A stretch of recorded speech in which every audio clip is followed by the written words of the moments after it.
Okay, now we will talk about image formation in spherical mirror. Rules we studied earlier. Now we will study the image formation in mirror, spherical mirror. So we will take it one by one. First we will take concave mirror and then in convex mirror. ठीक है, तो start करेंगे हम लोग concave mirror से. So the topic is image formation in concave mirror. Okay, image formation in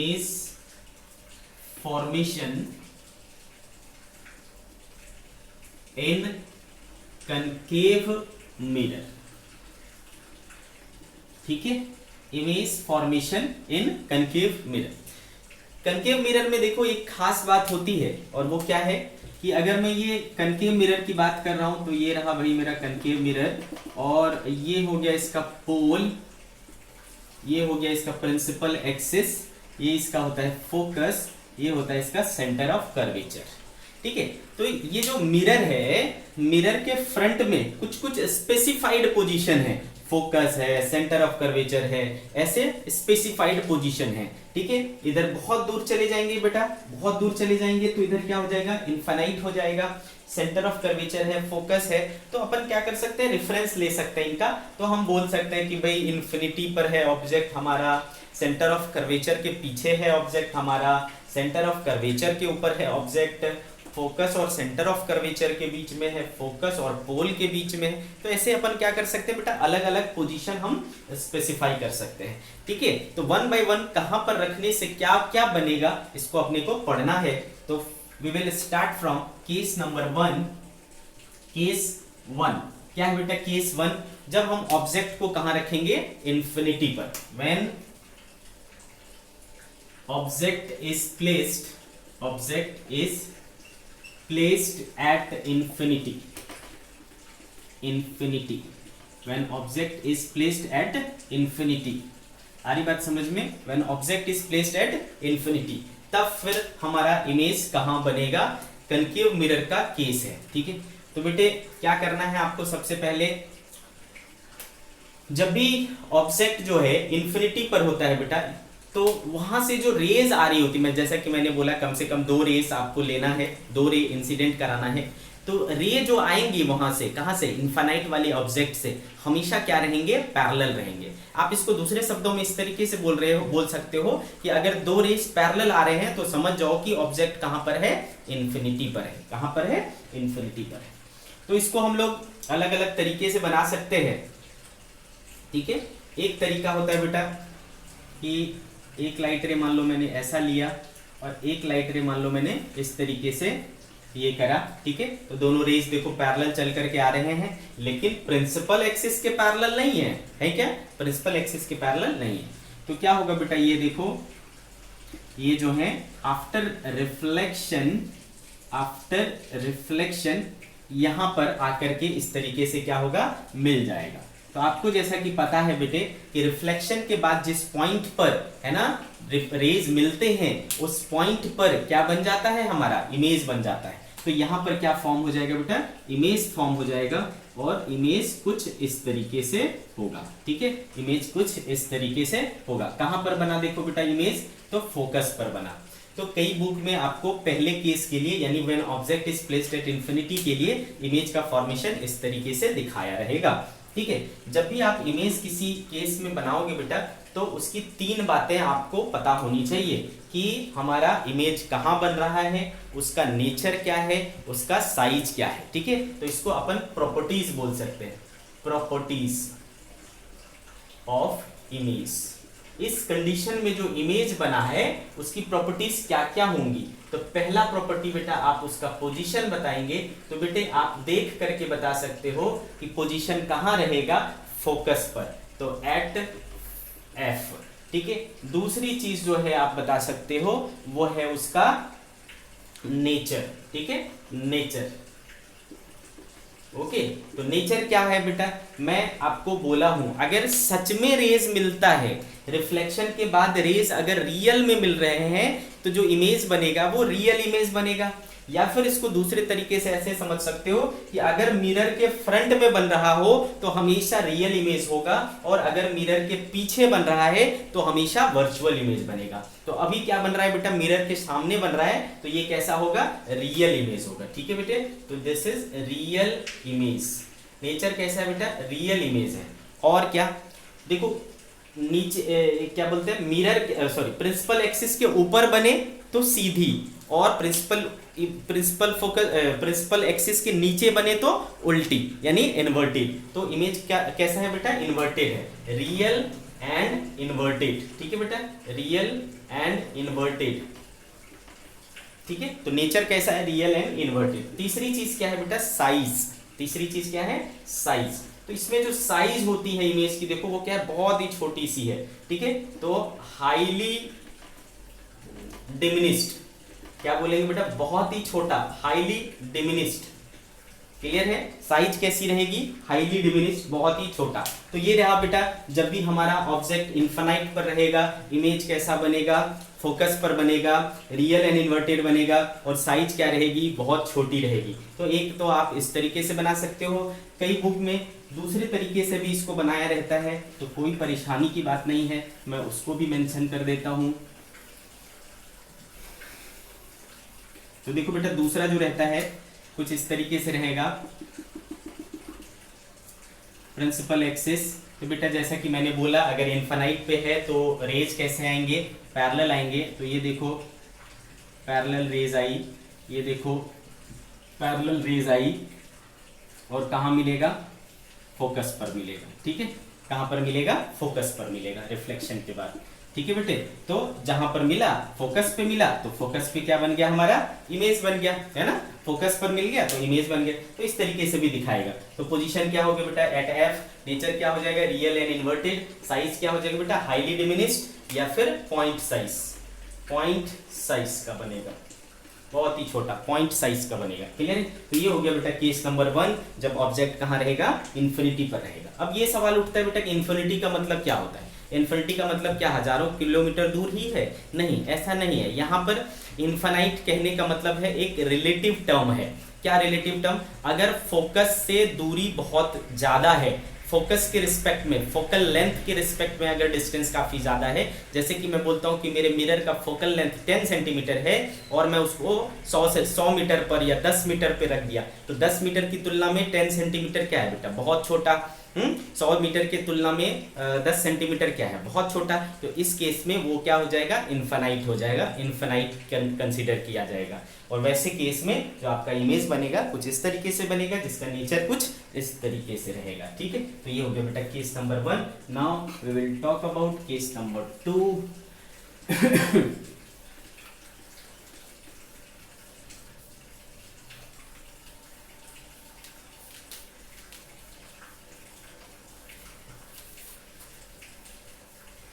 ठीक है, सी case number 2। अब की बार हम कहां रखेंगे बेटा ऑब्जेक्ट को, behind the centre of curvature. If object is placed behind C के पीछे, तो क्या होगा। तो ये हमने बना लिया बेटा कनकेव मिरर, ये रहा आपका पोल, फोकस, सेंटर। ठीक है, मैं कहां रखने बोल रहा हूं बेटा आपको, सेंटर के पीछे। ये सी हो गया, ये एफ हो गया, तो इसके पीछे रख लो। ठीक है, इस तरीके से हमने क्या करा, एक ऑब्जेक्ट को रख लिया, नाम रखा बेटा ए बी। ठीक है, तो अब इसको हमको क्या करना है, फॉर्म करना है, इमेज फॉर्म करना है। तो मैंने आपको बोला बेटा कम से कम 2 रेस लो। तो एक रे क्या करता हूं बेटा, parallel to the principal axis लेता हूं। तो आपको पता है बेटा parallel to the principal axis लोगे तो कहां से जाएगा, है ना, ऐसा फोकस से चला जाएगा। क्लियर है। और एक लाइट रे को मैं क्या करता हूं, एक लाइट रे को मान लो मैं यहां लाता हूं इस तरीके से। तो क्या सीखा है बेटा हमने, है ना, 4th नंबर रूल कि जितना एंगल बन रहा है उतने एंगल के साथ ये क्या होगा, ऐसा वापस चला जाएगा। ठीक है, तो देखो ये रिफ्लेक्टेड रे और ये रिफ्लेक्टेड रे दोनों कहाँ मिल रहे हैं बेटा, यहाँ पर मिल रहे हैं। तो यहाँ हमारा क्या बन जाएगा, इमेज बन जाएगा। ठीक है, यहाँ क्या बन जाएगा, इमेज बन जाएगा। तो ये किसको लोकेट किया हमने बेटा, बी को लोकेट किया, बी डैश, और ए तो यहीं पर रहेगा, ए डैश। क्लियर है, तो देखो हमारा इमेज बन गया ए डैश बी डैश। क्लियर है, ए डैश बी डैश। अब यहाँ से अगेन आपको इसकी प्रॉपर्टीज लिखनी पड़ेगी। प्रॉपर्टीज में अगेन वही तीन चीजें लिखनी है आपको, पोजीशन, दूसरा नेचर, और तीसरा साइज। ठीक है, ये तीन चीजें ही लिखनी होती है। तो पोजीशन आप देख करके बता सकते हो बेटा, देखो कहाँ बन रहा है, फोकस और सेंटर ऑफ कर्वेचर के बीच, between C and F. Nature भी दिख रहा है बेटा, नीचे बना है और सामने बना है। सामने बना है तो रियल, नीचे बना है तो इन्वर्टेड। ठीक है, तो नेचर क्या हो गया बेटा, रियल एंड इन्वर्टेड। और साइज देखो क्या दिख रहा है बेटा, ये बड़ा दिख रहा है और ये छोटा दिख रहा है, तो साइज जो है वो छोटी रहेगी, यानी डिमिनिश्ड रहेगी। ठीक है, साइज क्या रहेगी, छोटी रहेगी, यानी डिमिनिश्ड रहेगी। ठीक है, तो ये देखो हमने इमेज फॉर्म कर लिया इस कंडीशन में। ठीक है, तो ये केस नंबर 2 संपला हो गया बेटा। आगे बढ़ते हैं केस नंबर 3 की ओर।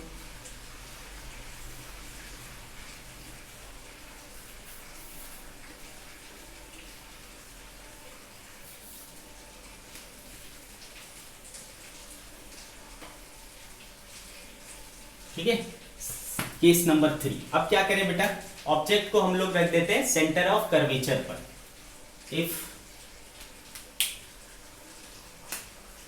If object is placed at C, centre of curvature पर रख दिया।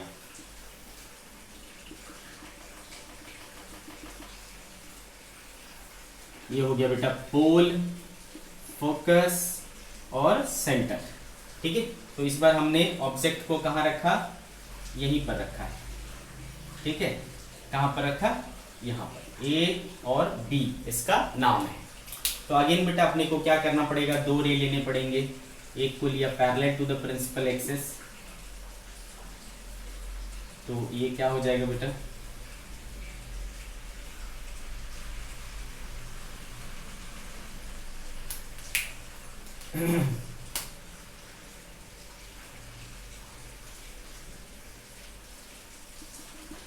ठीक है, तो ये क्या होगा बेटा, फोकस से होकर के parallel to the principal axis आएगा, तो पहला रूल लगाएंगे, क्या होगा बेटा, फोकस से होकर के जाएगा। ठीक है, ऐसा।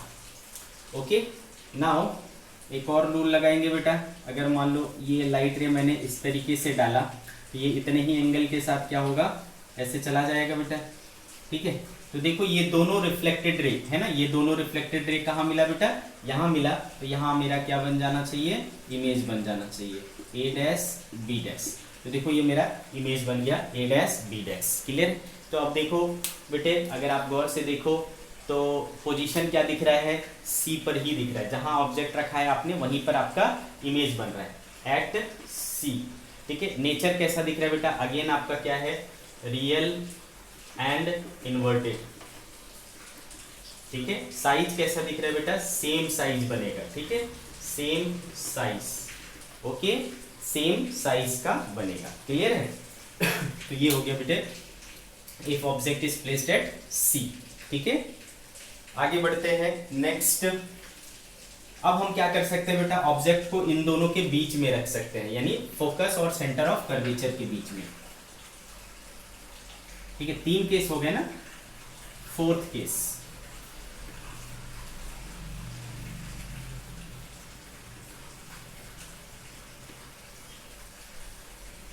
Fourth case, if object is placed between C and F, centre of curvature और फोकस के बीच में रखा गया है। ठीक है, तो ये हो गया बेटा पोल, फोकस, सेंटर। ठीक है, पोल, फोकस, सेंटर। तो यहां पर हमने क्या करा, अब की बार ऑब्जेक्ट रख दिया बेटा ए बी। अगेन क्या करना पड़ेगा, दो लाइट रे लेनी पड़ेगी। एक लाइट रे मैंने parallel to the principal axis लिया, कहाँ से जाएगा बेटा, फोकस से चला गया। ठीक है, कहाँ से चला गया, फोकस से चला गया। और एक लाइट रे को मैंने क्या किया, कुछ एंगल पर डाला, तो ये क्या होगा बेटा, इतने ही एंगल के साथ ऐसा निकल जाएगा। क्लियर है? तो देखो कहाँ मिल रहा है बेटा, यहाँ मिल रहा है, तो यहाँ मेरा क्या बन जाएगा, इमेज बन जाएगा ए डैश बी डैश। ठीक है, क्या बन जाएगा, ए डैश बी डैश। क्लियर है? ओके, तो क्या दिख रहा है बेटा आपको, इस बार इमेज कहाँ बन रहा है, बिहाइंड सेंटर ऑफ कर्वेचर। तो पोजीशन हो गया बिहाइंड सी। नेचर कैसा दिख रहा है, अभी भी उल्टा और मिरर के सामने, तो रियल एंड इन्वर्टेड। अब देखो बेटा साइज क्या दिख रही, ऑब्जेक्ट छोटी सी और इमेज बड़ी सी, तो साइज जो है वो हो गया बेटा मैग्नीफाइड। अब जो साइज है वो मैग्नीफाइड बनने लगी, यानी बड़ी साइज की बनने लगी। ठीक है बेटे, क्लियर है? तो ये हो गया रूल नंबर केस नंबर 4। अब देखते हैं अगला, अब कहाँ रख सकते हैं बेटा, फोकस पे रख सकते हैं। अगर फोकस पे रखे तो क्या होगा, ठीक है, तो ये हो गया हमारा क्या, केस नंबर 5। ठीक है, केस नंबर 5।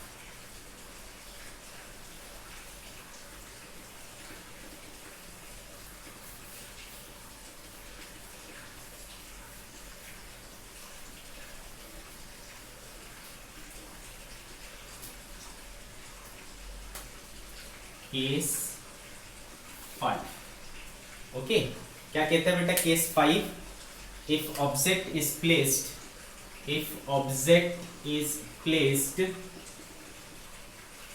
Eight F. ठीक है, if object is placed eight F,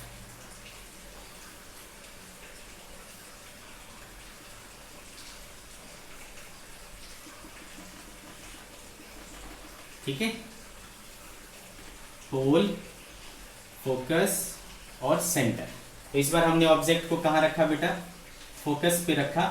ठीक है, तो ये एफ हो गया मेरा, नाम रख लिया मैंने ए और बी। तो अगेन क्या करना पड़ेगा बेटा, ये क्या है हमारा सेंटर ऑफ कर्वेचर है। एक लाइट रे मैंने क्या करी बेटा, पैरेलल ली, तो कहाँ से जाएगा बच्चे, फोकस से जाएगी। ठीक है, इस तरीके से क्या हुआ, चला गया। एक लाइट रे अपन क्या करेंगे बेटा,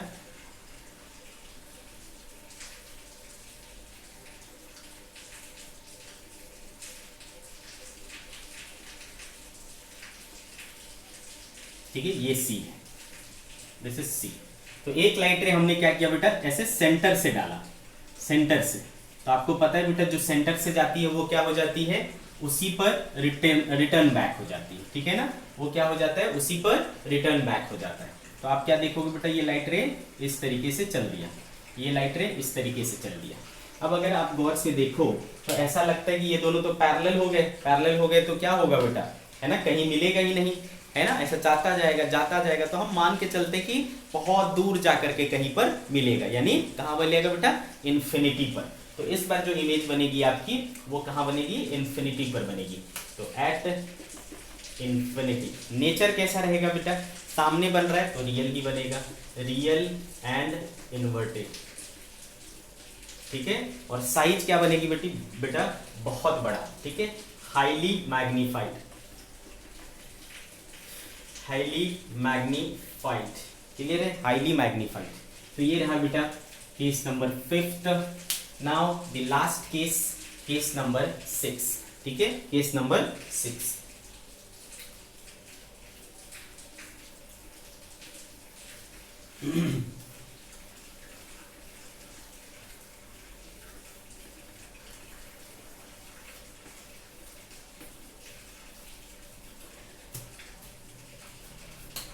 केस 6। अब की बार कहां रख दूं बेटा ऑब्जेक्ट को, पोल और फोकस के बीच में। If object is placed between pole and focus, pole and focus. ठीक है,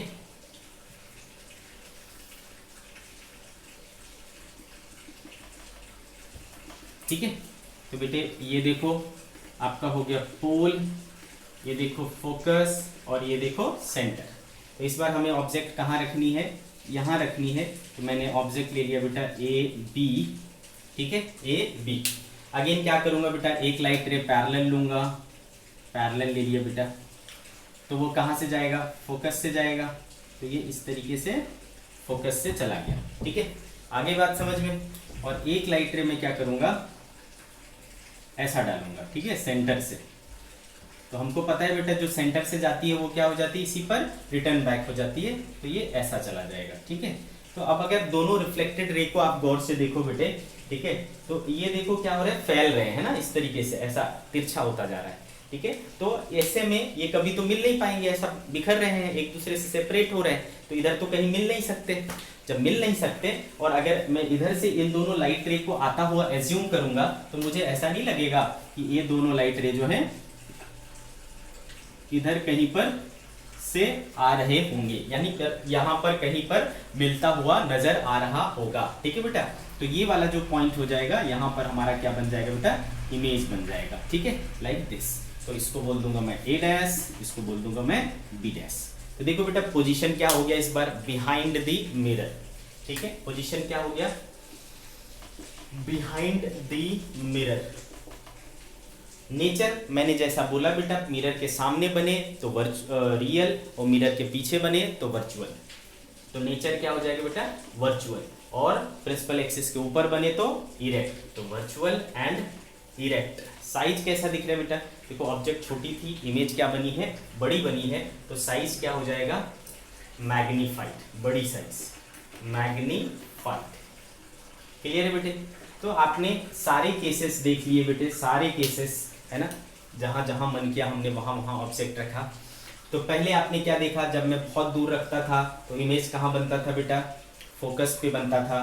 फिर मैं पास आया तो कहाँ बना, ये इसके बीच में बनने लगा, फोकस और सेंटर के बीच में। जब मैं सेंटर पर आया तो इमेज भी कहाँ आ गया, सेंटर पर। जब मैं सी और एफ के बीच में रखा तो इमेज, तो आप क्या देख रहे हो बेटा, जैसे जैसे मैं पास आ रहा हूँ इमेज वैसे वैसे दूर जा रहा है, देखो है ना, ऑब्जेक्ट को पास लाता गया, इमेज है ना, पहले कहाँ था, पहले ऑब्जेक्ट आपका इन्फिनिटी पे था और इमेज कहाँ था, फोकस पे। फिर आपने इसको पास लाया तो ये क्या हो गया, फोकस और सेंटर ऑफ कर्वेचर के बीच में आया। फिर इसको आपने ऐसा लाया तो दोनों मैच कर गया, फिर इधर आया ऐसा, देखो इस तरीके से होता जा रहा है। ऑब्जेक्ट जैसे जैसे पास आ रहा है, इमेज वैसे वैसे क्या हो रहा है, दूर हो रहा है। क्लियर है बेटा, सेपरेट हो रहा है। और जब फोकस और पोल के बीच में आ जाता है तो इमेज का नेचर कैसा हो जाता है बेटा, वर्चुअल हो जाता है, इरेक्ट हो जाता है, मैग्नीफाइड हो जाता है। क्लियर है कहानी आपको। तो जितने भी वर्चुअल इमेज होते हैं उसके लिए हमें स्क्रीन की जरूरत नहीं पड़ती, और जितने भी रियल इमेज होते हैं उसके लिए हमें स्क्रीन की जरूरत पड़ती है। ये भी बात समझ में आया अपने को। प्लस हमें क्या दिख रहा है बेटा, कि कभी इसमें क्या बन रहा है, रियल भी बन रहा है, वर्चुअल भी बन रहा है, दोनों ही प्रकार के इमेज बन रहे हैं, ठीक है। प्लस हमें क्या समझ में आया, कभी इसमें छोटा भी बनता है, कभी इसमें बड़ा भी बनता है, और कभी सेम साइज का भी बनता है। तो तीनों प्रकार की पॉसिबिलिटी इसमें होती है। तो कनकेव मिरर में छोटा भी बन सकता है, बड़ा भी बन सकता है, सेम साइज का भी बन सकता है, रियल भी बन सकता है, वर्चुअल भी बन सकता है, इरेक्ट भी बन सकता है, इन्वर्टेड भी बन सकता है, स्मॉल भी बन सकता है, और मैग्नीफाइड भी बन सकता है, और सेम साइज का भी बन सकता है। तो सारी पॉसिबिलिटी हमको कनकेव मिरर के केस में देखने को मिलता है। क्लियर है बेटा। तो ये हमने सारे जो केसेस थे इसके कनकेव मिरर के इमेज फॉर्मेशन के, वो हमने देख लिया। हम बात आती है बेटा कि इसको हम लोग यूज कहाँ करते हैं, एप्लीकेशन ऑफ कनकेव मिरर, ठीक है। कनकेव मिरर का यूजेस क्या होता है, चलो इसको भी देख लेते हैं। ये सारी चीज़ें आपने क्लास 10th में पढ़ी है, मुझे पूरी उम्मीद है कि ये सब आपको बिल्कुल मजाक लग रहा होगा कि ये तो सर ने पूरा पढ़ाया हुआ है पहले से, है ना बेटे, सबको पता है ये सारी चीज़ें। फिर भी आई कांट स्किप।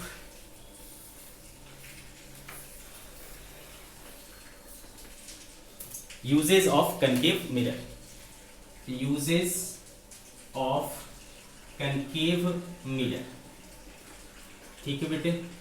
तो यूजेस ऑफ कनकेव मिरर में पहला हम लोग क्या करते हैं बेटा, ये जो कनकेव मिरर होता है उसको अपन मेकअप मिरर के रूप में, ठीक है, या सेविंग मिरर के रूप में यूज करते हैं। क्यों, कैसे, क्योंकि देखो आपने क्या देखा कि मिरर के अगर काफी करीब आ जाओ, यानी उसके फोकस से भी नजदीक, पोल और फोकस में उसके आ जाओ, तो क्या बनता है बेटा, मिरर के अंदर ही मैग्नीफाइड इमेज और सीधी इमेज मिलती है ना, मैग्नीफाइड, वर्चुअल, इरेक्ट इमेज मिलता है।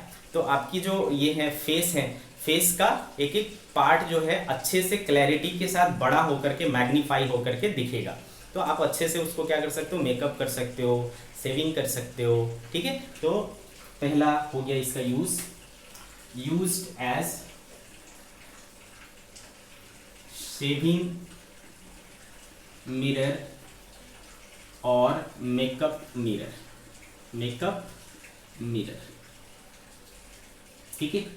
दूसरा और इसका क्या यूज होता है बेटा, आप लोग अगर कभी डेंटिस्ट के पास गए होगे तो डेंटिस्ट लोग है ना, ऐसा एक ये रहता है, फ्रेम रहता है और नीचे इसमें जो है एक छोटा सा ये लगा रहता है, कनकेव मिरर लगा रहता है, उसको अंदर ऐसा डाल करके आपकी जो डेंटल कैविटीज वगैरह हैं उसको डायग्नोज करने के लिए वो यूज करते हैं उसको, ठीक है। तो उसमें जो मिरर लगा रहता है वो कैसा है बेटा, कनकेव मिरर है, ठीक है।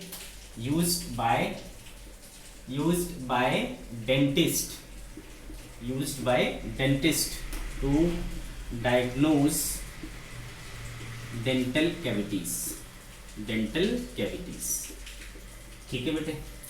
प्लस आपने जो टॉर्च वगैरह देखा है, टॉर्च लाइट, सर्च लाइट या गाड़ियों के जो हेड लाइट होते हैं उसकी बनावट आप हमेशा देखना इस तरीके का रहता है, इसमें ग्लास लगा रहता है और इसके यहाँ पर क्या होता है, एक बल्ब लगा होता है। तो ऐसा क्या, इसको जो है ना जनरली कहाँ रखा जाता है बेटा, फोकस पे। ऐसा क्यों रखा जाता है, क्योंकि जब ये फोकस पे रहेगा तो फोकस से जो भी लाइट रेस पड़ेंगे बेटा वो सब रिफ्लेक्शन के बाद क्या हो जाते हैं, पैरेलल हो जाते हैं। तो ये एक पैरेलल बीम ऑफ लाइट दूर तक भेजता है, ठीक है। तो रिफ्लेक्टर के रूप में है ना, torch light, search light, head light वगैरह में जो रिफ्लेक्टर के तौर पर हम लोग कनकेव मिरर का यूज करते हैं, ठीक है। Used as reflector in concave mirror, used as reflector in torch light, headlight और सर्च लाइट समझते हो ना, वो बड़ी बड़ी जो टॉर्च होती है उसको सर्च लाइट कहते हैं। तो ये हो गया बेटा, क्लियर। यूज्ड एज रिफ्लेक्टर इन टॉर्च लाइट, हेडलाइट और सर्च लाइट, ठीक है। इसके अलावा आप जो डिश एंटीना वगैरह देखते हो, डिश टीवी वगैरह है ना, टाटा स्काई का जो छतरी वगैरह देखते हो उसका शेप कैसा रहता है बेटा, कनकेव शेप का रहता है, ठीक है। वो मिरर नहीं रहता बट उसका काम जो है ऐसा, मिरर का मतलब सिर्फ मिरर जो है वो क्या करता है, लाइट रे को रिफ्लेक्ट करता है, लेकिन जो ये टाटा स्काई वगैरह की जो छतरी होती है वो ऐसे रेस को रिफ्लेक्ट करती है जो आपको दिखाई नहीं देते। हर एक रेज आपको दिखाई नहीं देते बेटा, है ना। आपको सिर्फ क्या दिखाई देता है, एक सर्टेन रेंज ऑफ वेवलेंथ आपको दिखाई देता है, बाकी दिखाई नहीं देता, ठीक है। तो हमारे जो टीवी ट्रांसमिशन वगैरह है उसमें जनरली क्या यूज होता है, रेडियो वेव्स वगैरह का यूज होता है, जैसा हमने इलेक्ट्रोमैग्नेटिक वेव्स में पढ़ा था, ठीक है। तो used in D2H, Tata sky etcetera, ठीक है। Used in D2H, Tata sky etcetera. और कहाँ यूज करते हैं बेटा हम लोग इसको हम लोग टेलीस्कोप वगैरह बनाने के लिए भी यूज करते हैं। यूज्ड इन टेलीस्कोप, क्लियर है बेटे, यूज्ड इन टेलीस्कोप। तो ये कुछ इसके एप्लीकेशन है बेटे कनकेव मिरर का। तो आज हमने जो है कनकेव मिरर को फिनिश किया, ठीक है। कल को हम लोग जो है नेक्स्ट लेक्चर में हम लोग इमेज फॉर्मेशन इन कन्वेक्स मिरर प्लस उसके यूजेस देखेंगे, ठीक है बेटा। आज की सभा हम लोग यही समाप्त करते हैं। बाय बाय बच्चों।